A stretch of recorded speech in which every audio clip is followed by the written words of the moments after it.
semua orang itu harusnya menjadi pengusaha.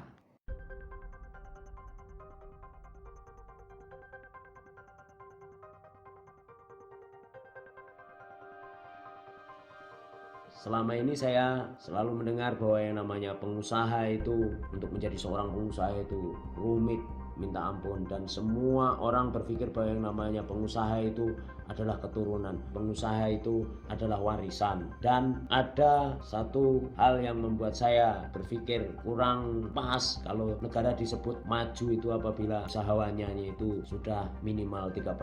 Saya berpikir malah justru sebaiknya. Justru kalau bisa yang disebut negara maju itu adalah negara di mana 3%-nya itu malah justru yang bukan pengusaha, yang 97% itu yang pengusaha. Terus bagaimana caranya? Bagaimana supaya kita semua orang bisa menjadi pengusaha? Gampang. Anda punya modal sebetulnya. Modalnya KTP. KTP itu cukup. Kenapa KTP itu cukup? Karena yang namanya manusia itu hidup di dunia ini kan berkebutuhan. Nah, kebutuhan-kebutuhannya itu disatukan membentuk satu usaha. Dan Anda di situ bukan hanya sebagai konsumen, tapi Anda menjadi pemilik dari perusahaan itu. Yang namanya pengusaha kan pemilik dari perusahaan. Berapapun jumlah saham Anda dari suatu toko yang Anda dirikan bersama-sama teman-teman, itu yang namanya usaha dan Anda adalah pemilik.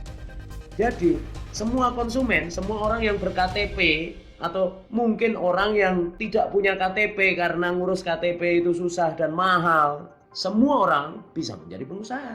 Jadi itu yang saya maksud bahwa semua orang bisa menjadi pengusaha dengan modal KTP. Tapi lebih dari itu sebetulnya. Negara kita kan punya yang namanya BUMN. BUMN itu sebetulnya milik siapa? Milik negara. Negara itu siapa? Negara ini juga milik kita, bangsa Indonesia.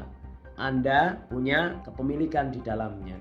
Hanya masalahnya sekarang kan negara ini diwakili oleh pemerintah. Kenapa tidak kalau BUMN itu dimiliki oleh seluruh masyarakat Indonesia?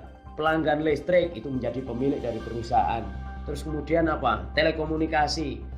Pelanggan telekomunikasi kita, misalnya pelanggan seluler dan sebagainya, itu harusnya bisa menjadi pengusaha seluler. Dengan cara apa? Yaitu tadi, mengkonversi kepemilikan dari BUMN menjadi milik masyarakat. Apapun itu, mau dikatakan koperasi, mau dikatakan BUMN, BUMR, apapun nama nomenklaturnya, saya tidak peduli. Yang penting masyarakat itu bisa menjadi pemilik sesungguhnya, bukan diwakili oleh pemerintah. Pemerintah ada kan sebetulnya kan kita yang milih. Pemerintah bekerja untuk masyarakat. Inilah yang saya sebut sebagai konsep di mana semua orang bisa menjadi pengusaha. Bayangkan perusahaan-perusahaan yang sudah berinvestasi di luar negeri itu sesungguhnya apa? Sesungguhnya keuntungannya didapat dari kita, Anda pelanggan. Itu kan sebetulnya kan beli pulsa memperkaya orang-orang yang investasi itu. Nah, kenapa tidak? Misalnya Anda meminta pemerintah untuk apa? Membagi perusahaan-perusahaan BUMN itu menjadi milik Anda semua, sehingga tidak perlu lagi ada korupsi, bangkrut dan sebagainya. Kenapa? Karena semua orang ikut memiliki, dalam bahasa Jawanya itu handarbeni, berarti ada memunculkan rasa kepemilikan, dan itu yang menyebabkan responsibility seluruh masyarakat, dan pelaksana dari perusahaan itu juga dia akhirnya memiliki responsibility untuk membuat pertanggungjawaban, membuat transparansi kepada seluruh masyarakat. Inilah yang saya sebut bahwa semua orang bisa menjadi pengusaha.